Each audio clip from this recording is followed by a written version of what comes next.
Chers téléspectateurs, eh bien bonjour ou bonsoir en fonction de là où vous situez. Vous êtes bien sur votre chaîne Espoir TV. Notre devise, vous la connaissez, car le meilleur reste à venir.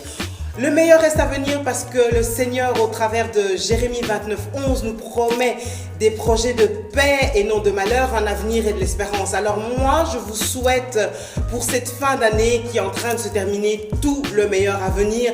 Et d'ailleurs, je vous dirais qu'il est déjà là parce que le Seigneur est sur son trône et il a des plans pour vous qu'il va réaliser et les promesses vont s'accomplir. Alors moi, je suis vraiment enchantée, honoré aujourd'hui de recevoir un de nos partenaires sur Espoir TV.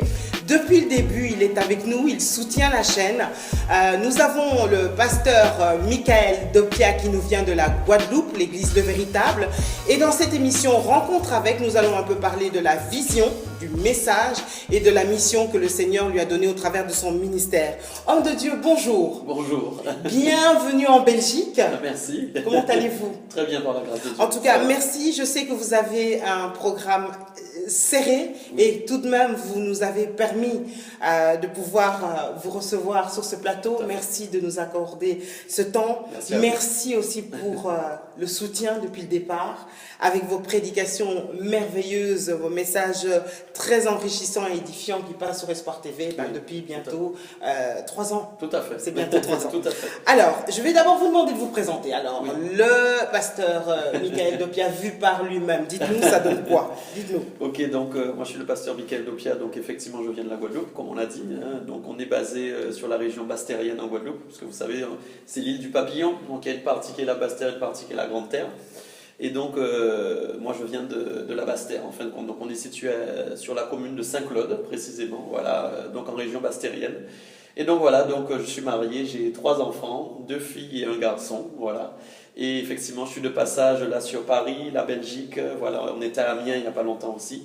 Voilà, par la grâce de Dieu, on travaille pour le Seigneur. Et puis, j'en ai aussi profité pour voir, comme on dit, des frères de cœur, voilà, qui sont là, comme le pasteur Michel, et puis bien sûr mon père spirituel qui est ici à Bruxelles, l'apôtre Richard Onebamwa. Voilà. Et il nous reçoit, donc nous sommes ici parce que comme il avait un rendez-vous, vous aviez un rendez-vous, il nous reçoit, nous voulons vraiment lui dire merci parce que c'est formidable d'avoir des hommes de Dieu comme ça, des grands hommes de Dieu qui vous soutiennent, donc merci apôtre Richard. Alors, on va revenir quand même à l'actualité parce que vous venez de dire que vous veniez de la Guadeloupe. Oui, tout à fait. La Guadeloupe, ces derniers temps, c'était quand même les ouragans. Nous avons bien sûr une pensée pour toutes les personnes qui ont été victimes de ces tempêtes qui ont fait beaucoup de dégâts. Oui. Dites-nous un peu, vous avez vécu ça. Oui. Comment ça s'est passé? Bon, tout d'abord, c'est vrai que nous, par la grâce de Dieu, quand même, en Guadeloupe, on a eu quand même beaucoup de dégâts, mais c'est vrai qu'on n'a pas eu à déplorer beaucoup de victimes. Contrairement à d'autres îles qui ont été beaucoup plus impactées, notamment l'île de Saint-Martin, qui a eu un autre ouragan avant celui-là, qui est l'ouragan Irma qui était passé, et qui malheureusement, effectivement, il y a eu il y a eu des victimes, et puis vraiment encore plus de dégâts. Donc bon, nous, vous savez, on va dire, en gros, c'est vrai que des fois les gens sont un peu étonnés de tout ce qui se passe, mais bon, on vit quand même dans une zone où il y a une saison cyclonique qui est existante. Je crois surtout que ça faisait très longtemps que la Guadeloupe n'avait pas eu vraiment le passage d'un ouragan. Un des plus gros qu'on a eu, c'était Hugo en 89. Voilà. Bon, il y a eu d'autres ouragans entre-temps, mais qui n'avaient pas été aussi impactants que celui-là. Mais c'est vrai que nous sommes dans une zone à risque. Donc c'est vrai que normalement, on est un peu, entre guillemets, habitué, en tout cas préparé à ça. Mais on voit, c'est vrai que cette année a été particulièrement exceptionnelle, puisqu'il y a eu des ouragans comme presque on n'avait jamais vu, comme Irma qui a même dépassé les catégories, puisque je crois qu'il n'y a même pas de numéro de catégorie à lui offrir, puisqu'elle avait des vents vraiment extrêmement forts. Et on voit qu'il y a eu des choses enfin, qui sont un peu inhabituelles, en tout cas. Voilà. Donc bon, après, on ne s'arrête pas sur les signes, on ne s'arrête pas sur ces choses-là, puisque l'important pour nous, c'est de se préparer et de savoir que Jésus revient à tout moment ou qu'on peut partir nous-mêmes. Simplement, on se rend compte quand même que c'est marqué dans le temps par rapport à des paroles qui ont été exprimées par le Seigneur Jésus, de ne pas être étonné qu'on entendra parler effectivement de bruit de guerre, de tremblements de terre, etc.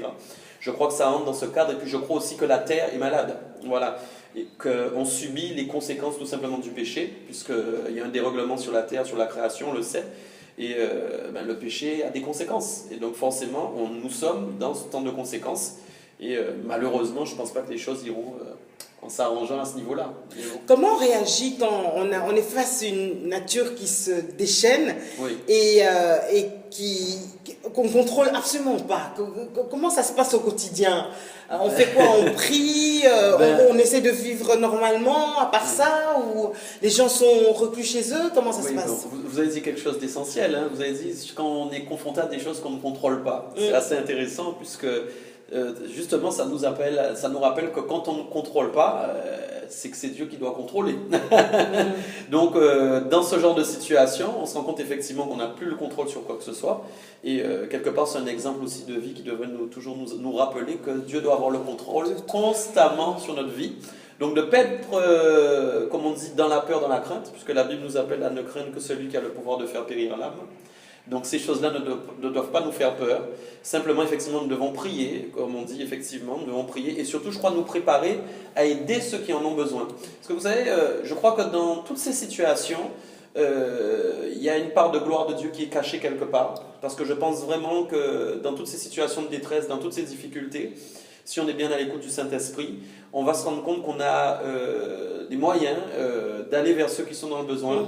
Et c'est encore plus leur moment de leur parler du Seigneur, de leur dire qu'il faut se préparer, d'annoncer Christ, d'annoncer l'évangile pur, sans tâche, et d'en parler vraiment avec foi, et de démontrer qu'il y a bien Dieu qui existe, qu'il est là, qu'il est vivant, et que même à travers toutes les épreuves qu'il peut y avoir, c'est maintenant d'aller vers lui, plus que jamais. Voilà. Alors il n'y a pas de temps pour parler de Jésus, on le sait, mais on est bien obligé de se rendre compte que plus les certaines choses... circonstances sont beaucoup plus favorables. Exactement. De toute façon, il est le maître des temps et des circonstances, et il les crée. Tout concours. Voilà. À nous de faire notre part tout à fait. dans ces situations. Voilà. Alors, dans la présentation, vous avez oublié de dire que vous avez quand même une profession. Vous êtes coach. Alors, on va juste ouvrir la parenthèse, mais le coach, qu'est-ce que c'est un coach? On entend beaucoup parler de coaching, mais en fait, un véritable coach, c'est quoi? Alors bon, c'est vrai que j'ai une certification de coach professionnel. Le ministère ne me permet pas forcément de travailler tous les jours, en tout cas à ce niveau-là. Voilà, de moins en moins en tout cas, puisque effectivement l'Église grandit, il y a de plus en plus de travail. Mais le coach professionnel, si on pouvait remplacer le nom, puisque c'est vrai que le mot coach est vraiment baladé un petit peu dans tous les sens, moi je dirais plus un accompagnateur à la réussite, c'est-à-dire quelqu'un qui vous accompagne et qui vous aide à atteindre vos objectifs. Voilà. L'avantage qu'on a effectivement, nous, d'avoir la grâce d'avoir le Saint-Esprit, c'est que je pense qu'on peut avoir effectivement un certain discernement donc sur une manière d'accompagner quelqu'un, donc de transmettre effectivement de la confiance, mais surtout de valoriser la personne, c'est-à-dire de valoriser ce qu'elle a en elle, ce que Dieu a déposé en elle, et de lui permettre d'exploiter son potentiel, totalement son potentiel spirituel. Voilà, c'est important, parce qu'on voit qu'il y a beaucoup de gens qui ont des fois beaucoup de talent, beaucoup de choses cachées en elles, des trésors cachés, je dirais, enfouis, voilà, et qui malheureusement n'arrivent pas à avoir confiance, même à croire même qu'ils ont pourtant ces choses-là en eux, voilà. Donc c'est vrai que moi sur la partie professionnelle pure, quand je travaille avec des clients lambda comme ça, je ne parle pas forcément de Jésus, mais en tout cas dans ma manière de travailler, je vais valoriser les gens, je vais les aider, voilà. Et par la suite, bien souvent les gens vont se rendre compte qu'il y a quelque chose de spécial, il y a quelque chose d'autre, voilà. Et ça peut amener après ça peut nous donner une possibilité effectivement de parler de notre foi aussi, voilà. Mais surtout d'aider les gens à réussir, voilà. Donc sur le côté professionnel en tout cas. Voilà. Alors la réussite, on va peut-être terminer, clore le chapitre là-dessus. La réussite, les chrétiens la recherchent aussi. Et on a ce message, en fait, ce courant qui est là aujourd'hui, qui veut toujours que... En fait, on n'a pas droit à l'erreur, on n'a pas droit d'échouer. Et souvent, les gens, même dans les églises, sont très, très complexés parce que tout le monde n'arrive pas à réussir. Alors, si vous deviez vous adresser à quelqu'un qui nous regarde aujourd'hui, quelques clés pour réussir, ça serait lesquelles, s'il vous plaît? Déjà, une des premières clés, c'est croire aux promesses de Dieu. Parce que je suis convaincu que Dieu a fait des promesses. Et il y a des promesses qui ont été exprimées par Dieu. Ce n'est pas forcément une voix qui vient vous dire « oui, tu es telle personne ou tu es telle chose », mais déjà la parole de Dieu. Et nous voyons bien que la parole exprime des promesses très concrètes, notamment en termes de bénédiction. Je crois aujourd'hui que vous êtes bénis. C'est-à-dire qu'en fin de compte, si vous avez accepté le Seigneur Jésus-Christ dans votre vie, et que surtout vous obéissez à ses commandements. La première clé, la deuxième clé du moins, c'est honorer ses commandements, c'est-à-dire obéir à tous ses commandements. Puisque la parole nous exprime bien le fait que si nous obéissons à ses commandements, nous sommes bénis. Donc dans la bénédiction qui est offerte, il y a plusieurs bénédictions qui découlent de la bénédiction principale. Je note. La bénédiction principale, c'est d'abord obéir au commandement de Dieu, c'est-à-dire obtenir la sagesse de Dieu, l'intelligence de Dieu pour obéir et marcher dans la droiture et l'intégrité. Dès que déjà vous êtes dans cette sphère-là, vous êtes déjà dans la sphère de la bénédiction principale, puisque l'obéissance va amener la bénédiction dans votre vie. Maintenant, dans la bénédiction, il y a les bénédictions qui vont découler. Et donc, dans toutes les sphères, donc soit le travail, que ce soit les finances, que ce soit la santé, que ce soit la famille, là, ça coule à ce moment-là. Et donc, normalement, tout le monde, si vous nous écoutez, vous êtes déjà bénis. En réalité, les bénédictions sont déjà à disposition. Maintenant, analysez-vous, examinez-vous, voyez dans votre vie spirituelle si effectivement tout est en ordre, si vous obéissez bien à ce que aux préceptes de Dieu, aux ordonnances de Dieu, pour que Dieu vous agrée totalement et que la bénédiction puisse couler, puisque Dieu obéit lui-même à sa parole évidemment. Et donc nous devons avoir nous-mêmes une manière de vivre, une mentalité, la mentalité du royaume et refléter effectivement la parole de Dieu. Voilà. Je ne regrette pas d'avoir posé la question. J'ai moi-même été béni. Voilà. Merci, homme de Dieu. Alors, oui. la vision, Église le véritable. Oui. On va venir un peu quelques années auparavant. Oui. Il y a la fameuse rencontre, la rencontre avec le roi des rois, le Seigneur du Seigneur, Jésus. Oui. Revenons un peu en quelques mots là-dessus et qui a commencé tout ce que vous êtes en train de faire aujourd'hui. Dites-nous, comment ça s'est passé? Alors bon, moi, je ne vais pas essayer d'être trop long quand même sur le témoignage de ma conversion parce qu'il y a tellement de choses à dire. Mais on va dire que j'étais j'étais un rebelle, un ancien rebelle de la parole de Dieu. Du moins, en tout cas, la parole de Dieu ne m'intéressait pas. Voilà. Et j'ai eu la grâce d'avoir une conversion particulière avec le Seigneur Jésus. Parce que je ne me suis pas converti ni dans une église, ni suite à un message, mais j'ai eu une conversion personnelle avec le Seigneur Jésus chez moi. Voilà. Donc il se trouve qu'un soir, effectivement, j'ai vu le Seigneur Jésus, j'ai eu cette grâce, voilà. Et j'ai eu la grâce qu'il me visite chez moi en fin de compte. C'était en pleine nuit, c'était déjà très tard déjà. Et il est venu à moi, avec la conviction de péché et sa compassion.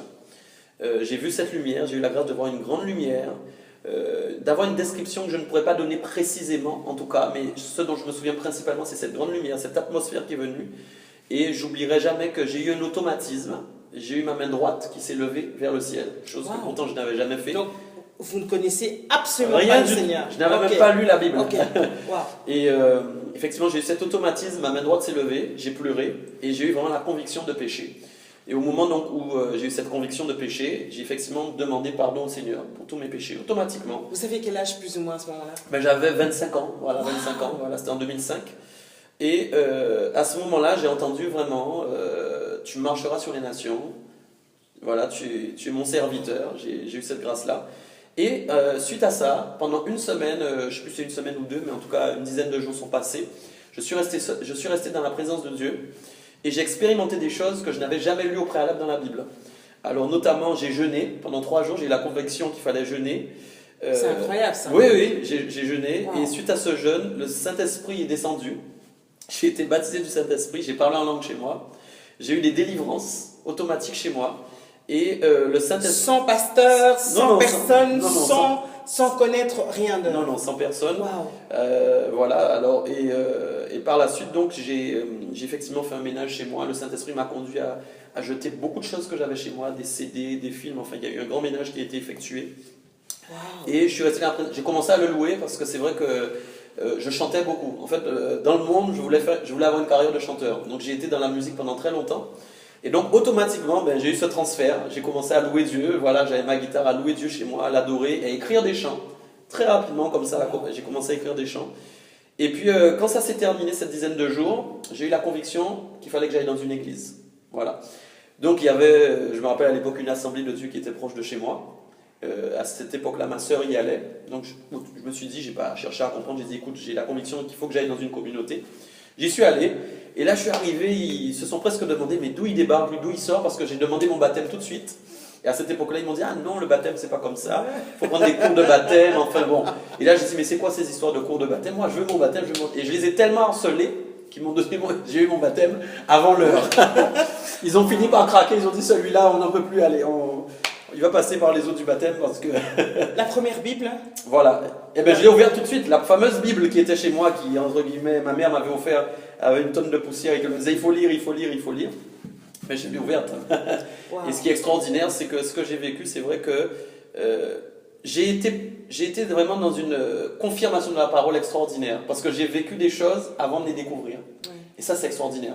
Parce que quand vous vivez des choses spirituelles et que vous ouvrez la parole et que vous les constatez dans l'écriture, c'est Il y a une confirmation. Quoi. une confirmation extraordinaire. Alors, il y a quelqu'un qui nous Oui. regarde. Ce que je retiens là-dedans, c'est Oui. que la rencontre individuelle, c'est Oui. d'abord ça, la véritable conversion. C'est une rencontre Ah oui. et c'est Ah oui. possible. Jésus est Oui. capable encore de rencontrer quelqu'un aujourd'hui. Oui, mais j'ai envie C'est de dire à important. quelqu'un qui nous regarde, si elle ne connaît pas encore le Seigneur Jésus, elle peut tout simplement confesser le Seigneur Jésus maintenant. Et effectivement, recevoir le Saint-Esprit maintenant, même qui peut venir chez elle maintenant, c'est possible. Il n'y a pas de limite pour Dieu.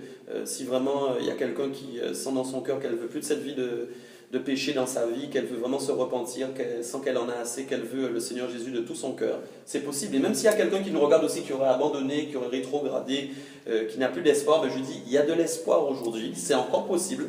Et le Seigneur Jésus va faire quelque chose maintenant. Si vous criez à lui de tout votre cœur, Jésus-Christ, viens à moi maintenant, installe-toi dans ma vie, il vient maintenant au nom de Jésus. Il vient maintenant dans votre vie. Amen. Voilà. Et n'hésitez pas, vous voyez les coordonnées de l'homme de Dieu s'afficher, n'hésitez pas à le contacter ou à joindre Espoir TV. Tout à Il y aura fait. toujours quelqu'un pour vous écouter, pour répondre à vos questions par la grâce de Dieu. Tout à fait. Alors de là, on arrive à l'église et puis il y a de l'église au ministère. Qu'est-ce qui se passe pendant ces quelques années-là? Oui, alors c'est vrai que mes débuts à l'église ont été un peu particuliers. Au début, je ne comprenais pas trop. En fait, j'ai tout de suite compris que j'avais l'appel, puisque Dieu m'avait donné cette parole. Le Seigneur Jésus m'avait dit, tu marcheras sur les nations. Et j'avais eu vraiment cette confirmation dans mon cœur que j'étais un serviteur de Dieu. Ça, je dirais que je n'ai pas pris trop de temps à le comprendre. D'ailleurs, j'ai eu tout de suite le désir de servir. Je ne vais jamais oublier que il y avait un pasteur que je connaissais là-bas, qui était un ami de la famille, et on discutait beaucoup, et c'est vrai que tout de suite j'ai commencé même à prêcher. Et lui, il était assez épaté parce qu'il disait waouh, quel témoignage, effectivement, de voir le Saint-Esprit utilisé comme ça. Donc c'est pourquoi aussi, ça aussi, nous pouvons vraiment encourager quelqu'un et dire vraiment croyez en ce que Dieu a mis en vous, hein, vraiment. Et n'ayez pas peur d'exprimer les dons et les talents que Dieu a mis en vous, parce que l'évangile a besoin d'être prêché. Et ce n'est pas une question de ministère, hein, de prêcher Christ. Nous devons tous le faire. Et donc c'est vrai que très vite j'ai compris ça. Mais j'ai eu un itinéraire, en tout cas conduit par le Saint-Esprit, puisque j'ai eu l'occasion d'aller dans plusieurs églises au début. Et surtout ce que j'observais, c'est que le Seigneur le Seigneur m'a très vite montré. Pas qu'on croit que je critique les églises, c'est pas ça, mais aujourd'hui, on doit accepter la critique, même moi j'en ai besoin aussi, hein, voilà. Et c'est comme on dit, on doit toujours rester enseignable, voilà. Mais c'est vrai que j'ai vu beaucoup d'erreurs, j'ai vu aussi beaucoup de compromis. Ce que j'ai vu le plus, plutôt que de parler du mot erreur, je dirais le compromis. En fait, Dieu m'a enseigné sur le compromis. Ça, c'est la première chose, la première base qu'il m'a donnée. Et il m'a montré beaucoup, là où je suis passé, le compromis. Donc le compromis, c'est-à-dire, on fait du compromis au regard de la parole de Dieu. Et c'est là-dessus que Dieu m'a fondé, en fin de compte. Et on veut être à l'aise. Voilà, on voilà. veut être à l'aise dans le confort. Alors pour des raisons diverses, Ouais, hein, ouais. je ne sais pas si on peut les exprimer ou pas, mais bon, il y a beaucoup de raisons. Hein, garder des membres pour que les membres ne parlent pas, ne pas dire telle ou telle chose pour que les gens soient dans leur confort, enfin bon. Voilà, bon, il y aurait beaucoup à dire sur ça. Mais en tout cas, moi j'ai fait cette part, j'ai compris que je ne servais pas un Dieu de compromis. Je sers un Dieu oui, oui ou non, non. Voilà. Et la parole l'exprime très bien, hein, les tièdes, voilà. On les vomit. On les vomit. Voilà. Donc, clairement, j'ai eu cette soif de vérité. Et donc, tant que je ne la trouvais pas, ma soif n'était pas étanchée. Donc, je l'ai trouvée personnellement avec ma relation avec le Saint-Esprit, puisque j'ai une relation particulière avec lui dès le début. Pourquoi je dirais toujours, je suis un homme de terrain, je suis un homme d'esprit. Et autodidacte en plus, parce que, enfin, autodidacte, vous voyez, dans le sens, Oui. je veux dire, du terme, enfin, je veux dire, humain du terme, Oui. parce que finalement, vous n'avez pas eu quoi, les enseignements, etc., les j'ai pas eu cours l'école théologique, d'affermissement, voilà, etc. voilà. Non, pas du tout. Voilà. Alors, pas que l'école pour moi théologique soit pas bonne, au contraire, Non, pour moi non, tout est non, bon, non, tout non. est bon. Maintenant, chacun a une histoire. Voilà, c'est ce que j'allais et dire. Dieu utilise chacun comme il veut. Hein. Il n'y a rien de négatif dans tout ça. Maintenant, Dieu fait comme il veut avec chacun. C'est pourquoi, comme on dit, nous ne sommes pas des copies, nous avons le même esprit, nous sommes tous en Jésus-Christ. C'est vrai, nous sommes l'épouse de Christ, nous serons avec lui. Mais après, nous avons chacun notre histoire et Dieu nous utilise différemment. C'est ça qui est glorieux, qui est extraordinaire. C'est pourquoi nous sommes aussi un corps, hein, Oui. et que l'orteil ne peut pas faire la même chose que le pouce. Hein. Voilà. Donc, mais en tout cas, tout ça pour dire que Dieu m'a conduit effectivement à passer par diverses expériences pour, en fin de compte, me former. C'était en fin de compte ma formation. Et pourquoi selon vous, enfin je ne sais pas si vous a donné l'explication ou pas, il a voulu agir de cette manière, aussi vite, aussi radicalement avec vous? Est-ce que vous sentez maintenant au travers de la mission que vous êtes en train d'accomplir que c'était nécessaire de passer par là? Que c'était important que ça soit fait comme ça et pas autrement. En tout cas, je pense que par rapport à mon appel définitif, je pense effectivement que c'était essentiel que je passe par là, puisque bon, on va aller au fur et à mesure sur la mission, on va y arriver de toute façon. Je crois que ma mission, moi, c'est de bâtir des églises. Et donc, quand on parle de bâtir des églises, on parle de fondation. Donc, si les fondations ne sont pas solides, on sait très bien que la maison va tomber. Donc, et je crois qu'aujourd'hui, beaucoup, effectivement, on a des fois des problèmes de fondation. Et effectivement, quand il y a des problèmes de fondation, c'est qu'il y a aussi un problème d'enseignement. Voilà. Et donc, je crois que le Seigneur m'utilise ainsi depuis le départ, parce qu'il a voulu moi-même me donner des fondations solides pour que je sois moi-même bâti, voilà, et que je puisse transmettre ensuite aussi des fondations solides. Voilà. Hein, ça, c'est essentiel. Donc, c'est vrai que aujourd'hui, toutes les expériences que j'ai vécues m'ont mené au fur et à mesure à entrer dans mon ministère, voilà. Mais aussi, si on avait, bon, on n'aura pas le temps, mais si je vous racontais tout mon témoignage, même la façon aussi ma rencontre avec mon père spirituel, c'est aussi une rencontre hors du commun. Ce n'est pas une rencontre. Mais on doit en parler, ça. Oui. C'est une rencontre, l'émission c'est rencontre avec. Donc exactement. Il y a la rencontre, bien sûr, avec Jésus qui est fondamentale. Oui, oui, oui. Et puis il y a le Père, il y a le mentor, il y a celui qui vous soutient, il y a qui est le garde-fou. Alors ça se passe comment? Alors là, c'est pareil. Je dirais que tout ce que je vis avec le Seigneur de façon depuis le début est vraiment conduit par le Saint-Esprit. Voilà. Et je n'ai pas eu une rencontre aussi, par exemple, dans une église, parce que souvent on rencontre son père spirituel ou son pasteur à l'église. Et moi, en fin de compte, c'est très simple. Fin 2009, donc le Seigneur, par la bouche d'un serviteur, a effectivement proclamé mon démarrage dans le ministère. Et cette personne avait juste prophétisé, tu iras quelque part et tu vas commencer à bâtir ton église, mais la personne n'avait pas donné de lieu. Et il se trouve que quand cette personne a prophétisé donc cette promesse, Dieu m'a dit le lieu où je devais aller, c'était la Guadeloupe. Il m'a dit en gros, tu retournes sur ton île natale, voilà, et tu vas bâtir mon œuvre. Alors à ce moment-là, j'ai reçu cette parole, et par la foi, je me rappelle, je ne vais pas oublier, je venais avec mon épouse, on venait d'acheter un appartement. On venait d'acheter du mobilier, d'ailleurs on vivait très très bien, donc on avait du mobilier assez confortable. Et là, Dieu a dit, vous vendez tout. Wow. Et ça faisait à peine un an qu'on venait d'acheter. Là, il nous a dit, vous vendez tout et vous partez. On a tout vendu, à perte. On avait 2 emplois, on a tout lâché. Et on a pris même un billet d'avion par la foi, à l'époque, pour partir une période, puisque Dieu nous a dit, vous partez. Mais je n'étais pas consacré dans le ministère. Et donc, les jours avançaient. Et là, j'ai dit à Dieu, bon, il y a un problème. Soit j'ai mal entendu, soit j'ai mal entendu. Moi, j'aime l'ordre. Hein. J'aime l'ordre de Dieu. Dieu a un ordre divin. Et ça aussi, c'est important de le dire, de le souligner. Quand on fait des choses, on va le faire dans l'ordre divin de Dieu. C'est très important si on veut être vraiment béni dans ce qu'on fait. Et donc là, j'ai dit, soit j'ai mal compris, soit il y a un problème. Donc j'ai commencé à prier, mais j'avais cette foi. Je me disais, non, les choses vont se faire. Et ma sœur, à l'époque, allait effectivement chez Papa Richard, ici, donc à Livingston, hein, à Bruxelles. Et je crois qu'elle lui a parlé de moi. Elle lui a dit, effectivement, tiens, mon frère doit partir, il doit partir là-bas, enfin. Et lui, il a reçu apparemment, une conviction dans son cœur. Et je l'ai appelé. Et on n'a pas dit grand-chose, je me souviens très bien de cet appel, il n'y a pas eu grand-chose de dit. Il m'a juste dit, si tu peux, viens ici. J'ai pris ma voiture, on était à Toulouse, on a fait 9 heures de route. On est venu à Bruxelles, ma première avait 1 mois, je me rappelle très bien de ce trajet. Elle a pleuré pendant tout le trajet, c'était un trajet hyper long. On est parti par la foi, on est arrivé, en plus il faisait très froid, enfin voilà, des conditions vraiment pas faciles. Et quand nous sommes arrivés, on est resté 1 semaine avec lui. Et là on a ouvert nos cœurs, il a demandé d'ouvrir nos cœurs, on a parlé de ce qu'on avait reçu, de ce que Dieu avait mis sur nos cœurs. Et là, je n'oublierai jamais ça, il m'a parlé de 2 choses, de la vision et du plan. Voilà, il m'a parlé de la vision et du plan, il m'a donné un panier avec ça. Voilà, c'était essentiel. Et je ne savais pas s'il allait me consacrer. J'avais la foi que Dieu allait l'utiliser pour ça, mais il ne m'avait rien dit.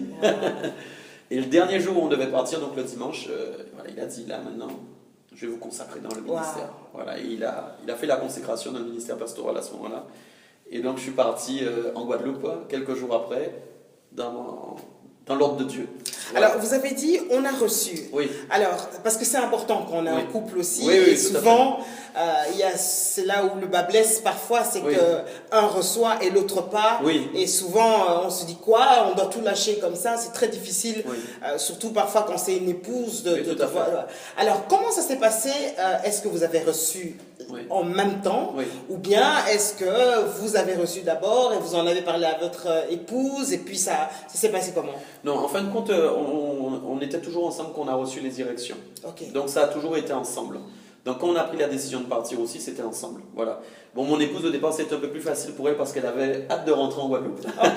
Alors que moi c'était tout l'inverse. J'avais vraiment pas envie d'entrer.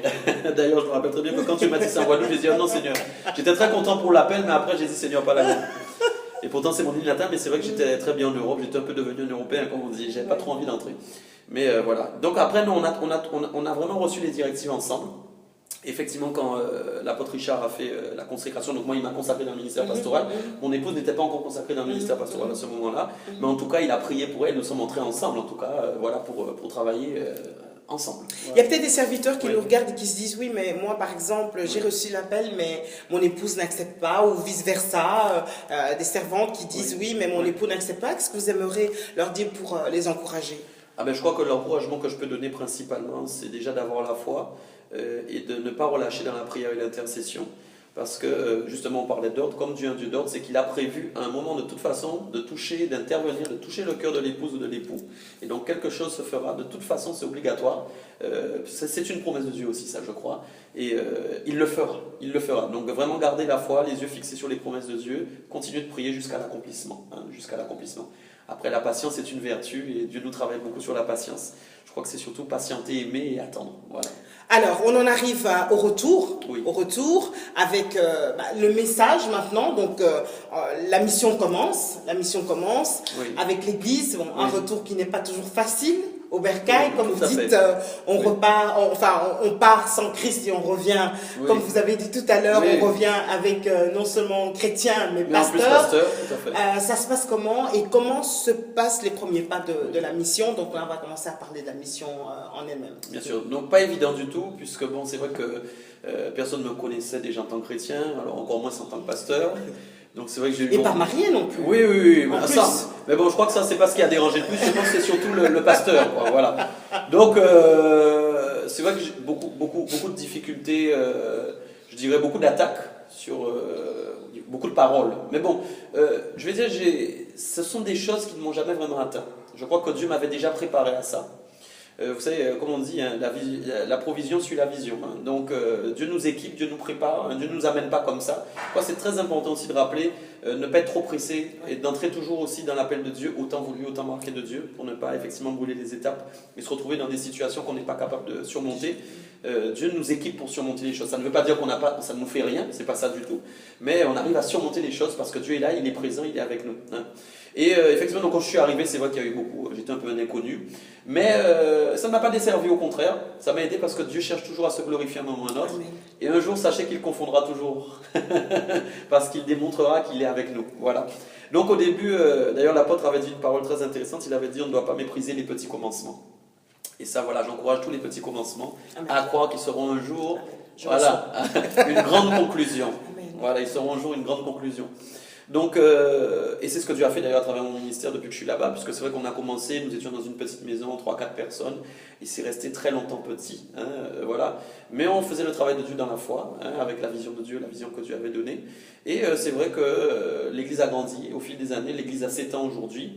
Et aujourd'hui, bon, Dieu nous a offert une belle salle de 240 mètres carrés, on est une centaine de membres, voilà. Après, vous savez, la réussite, c'est pas forcément le nombre de membres ni la salle. Ça, c'est simplement pour glorifier le Père et dire ce qu'il a fait par rapport au début, hein, et au petit commencement.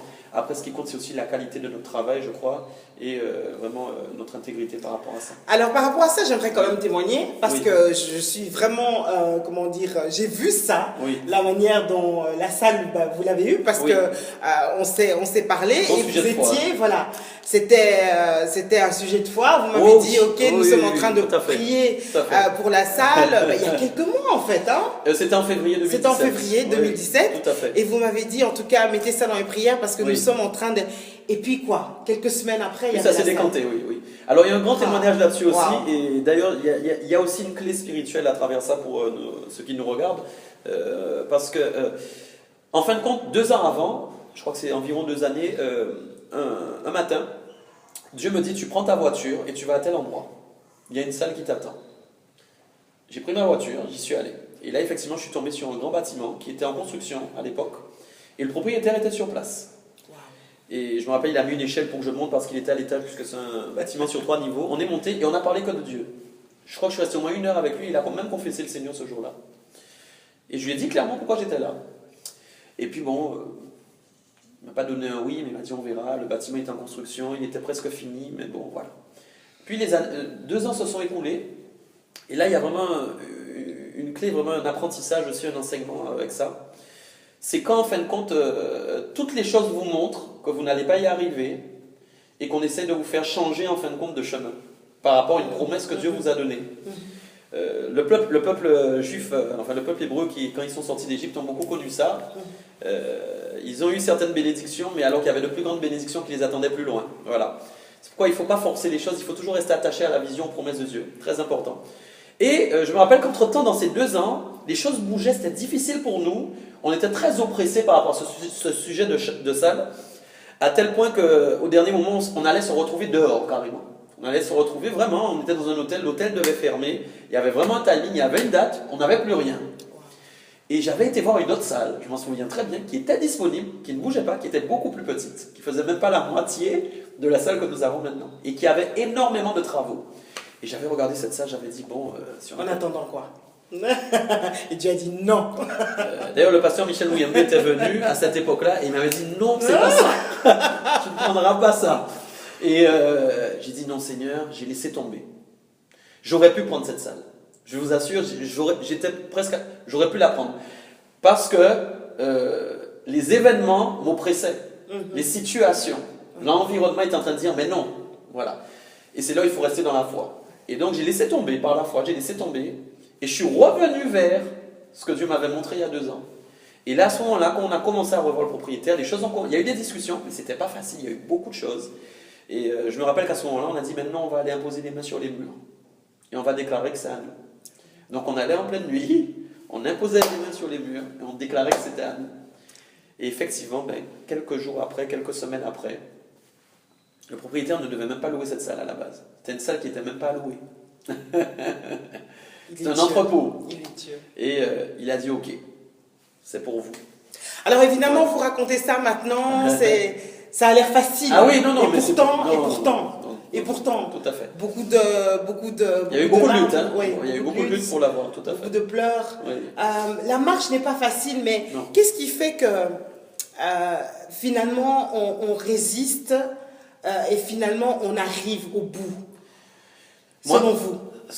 De toute façon, c'est la foi. Principalement. C'est la foi. Je dirais que c'est la foi et aussi où on fixe les regards. Voilà, de toute façon, on ne doit pas marcher par la vue. Voilà, et là c'est un exemple qui est important. C'est soit on fonctionne avec ce qu'on voit, ou soit on décide de fonctionner avec ce qu'on ne voit pas. Et ce qu'on ne voit pas, c'est ce qui est déjà réalisé dans le ciel, mais qui n'est pas encore réalisé sur la terre. Parce qu'en réalité, tout est fait déjà. Tout ce que Dieu a prononcé, lui, c'est réel pour lui. Ça existe pour lui. C'est pour nous que ça n'existe pas encore. Nous sommes d'accord. Donc à nous maintenant d'être dans le surnaturel de Dieu. Je parle beaucoup de ça à l'église en ce moment parce que nous sommes dans cette saison où nous sommes en train d'entrer dans la dimension vraiment, je pense, du surnaturel de Dieu avec l'église. C'est une jeune église, je suis aussi un jeune pasteur, donc c'est vrai que j'ai encore beaucoup de choses à apprendre. 7 ans quand même, hein? Oui, c'est sûr. Voilà. Mais il y a un avancement spirituel, les choses doivent avancer. Mais je crois qu'on est en train de toucher à ça de plus en plus. De toute façon, nous vivons des choses surnaturelles avec lui. Dans tout ce que nous sommes en train de raconter, c'est le surnaturel de Dieu. Mais je crois qu'on va aller plus loin. On va aller beaucoup plus loin. Parce que Dieu a beaucoup à nous offrir dans le surnaturel. Comme je dis, on vit dans un monde naturel, mais nous sommes surnaturels. Nous sommes des esprits dans un corps. Il ne faut pas l'oublier. Et donc, nous sommes des voyageurs venant d'un royaume qui est dans le ciel. Et donc, ce qui nous accompagne est céleste, est puissant, est surnaturel. Et donc, tout ce que nous touchons doit être impacté par le surnaturel de Dieu. C'est très important. Amen. Voilà. Alors, il nous reste quelques minutes. Je vais justement vous demander d'embrayer justement sur le message, à proprement parler. Donc, l'église s'appelle Le Véritable. Le Véritable, voilà. Déjà, pourquoi Le Véritable? Et quel est le message principal que le Seigneur vous a donné? Alors, dans la vision, il y a plusieurs aspects. Voilà. Je dirais que mon message principal, en tout cas, le véritable, c'est pas difficile de comprendre, c'est la vérité. Voilà. Moi, c'est ce que je porte dans mon cœur, c'est aussi l'onction que je porte sur ma vie, c'est enseigner dans la vérité. Voilà. Alors, ça ne veut pas dire que je suis parfait, ça ne veut pas dire que j'ai plus la vérité que quelqu'un d'autre, mais c'est le désir de mon cœur et c'est ce que je recherche. Donc, c'est pourquoi le véritable, c'est vrai que c'est une grande exigence. D'ailleurs, je me rappelle très bien que quand nous avons osé mettre ce nom, je me suis dit, est-ce que je fais bien de mettre ce nom? Parce que c'est une exigence. Ça veut dire qu'on n'a pas droit à l'erreur, même si on peut se tromper. Mais quand je dis pas droit à l'erreur, ça veut dire qu'on doit vraiment avoir une exigence Quand je forme d'ailleurs ceux qui sont en formation chez nous, les serviteurs là-bas, les servantes, notre exigence c'est de prêcher la vérité et sans compromis, sans fioriture. Voilà, la parole pure. Donc c'est le désir. Donc ça c'est la vision que moi je porte. Voilà. Donc je pense que vraiment il y a une onction apostolique sur ma vie qui est d'amener en fin de compte vraiment cette vérité un peu partout et aussi de bâtir dans la vérité, voilà, et non dans l'esprit de l'erreur, mais dans la vérité. La parole nous dit, l'Église a été fondée bâtie sur les fondements des apôtres et des prophètes, d'accord? Donc dans la vérité, voilà.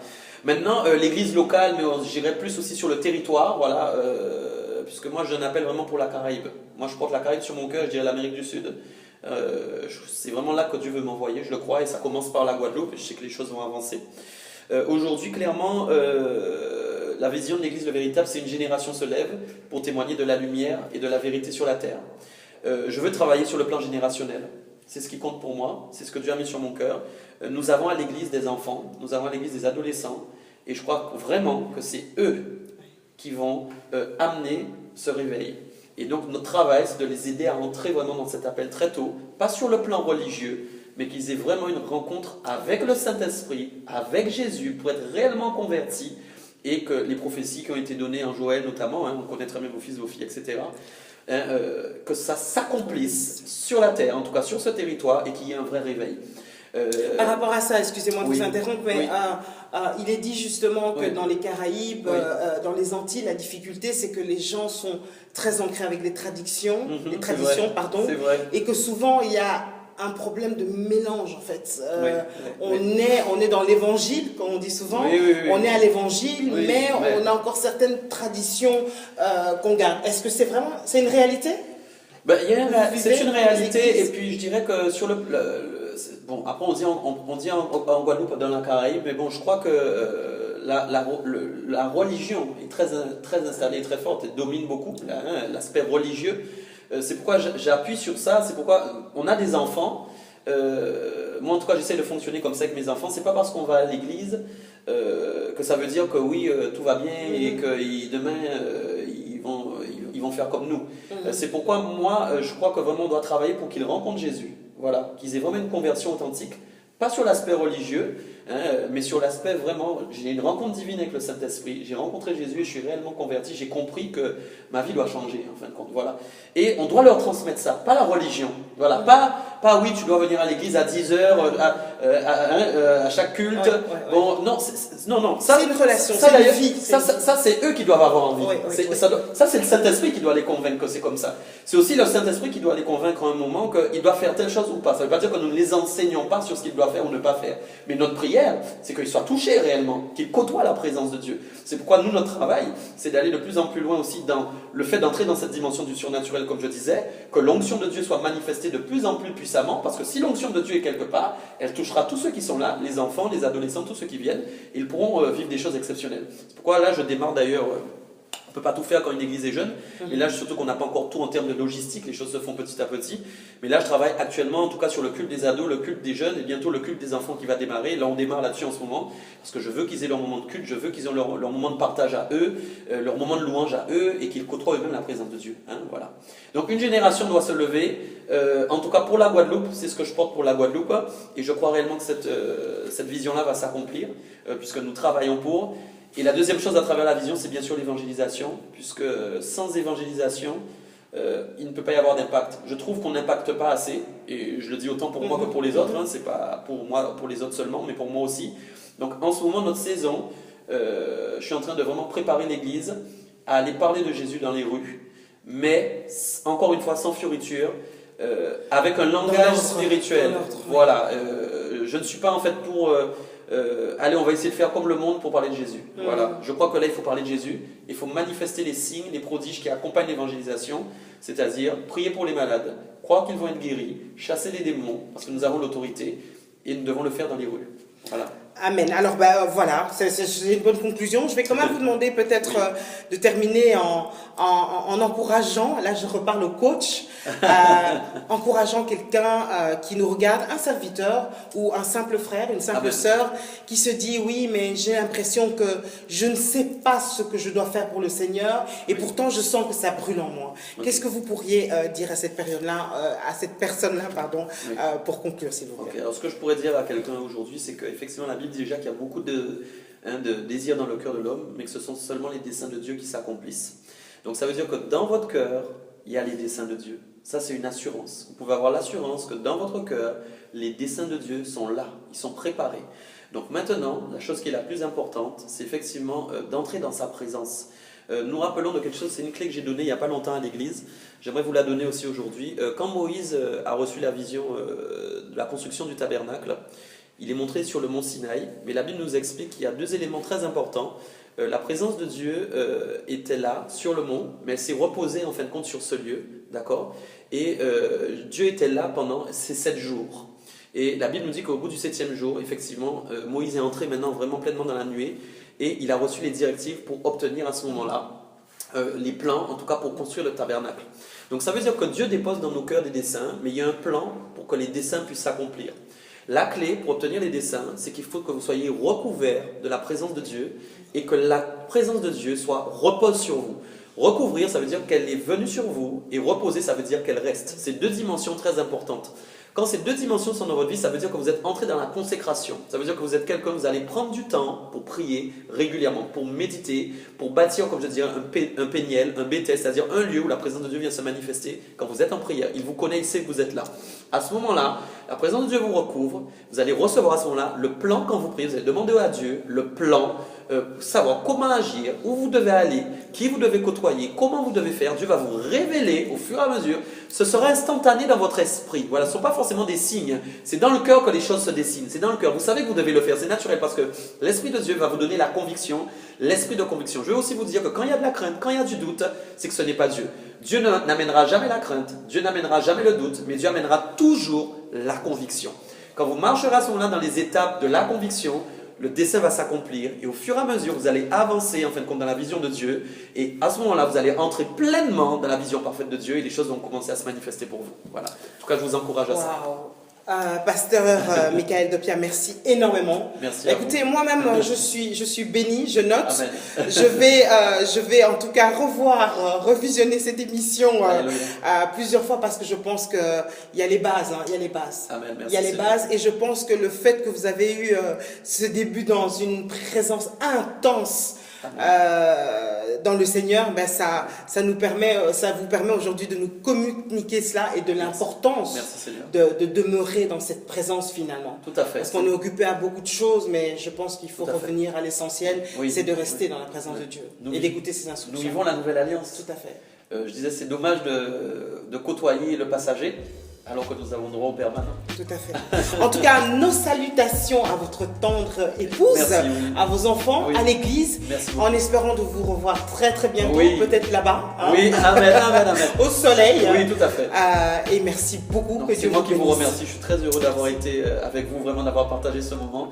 Et je bénis encore l'émission. Et je sais que vous dites toujours le meilleur reste à venir, c'est bien ça? Alors c'est une réalité. Les grandes choses vont arriver de Dieu parce qu'il y a eu un petit commencement. Donc ça veut dire que tout ce qui arrive va être grand. Merci beaucoup. Voilà, en tout cas, je vous remercie de nous avoir suivis. Restez connectés. Je remercie bien sûr à la technique le frère Stéphane. Merci. On se retrouve dans quelques temps, très bientôt, pour une nouvelle émission. En attendant que Dieu reste votre priorité. Bye bye. Bye bye.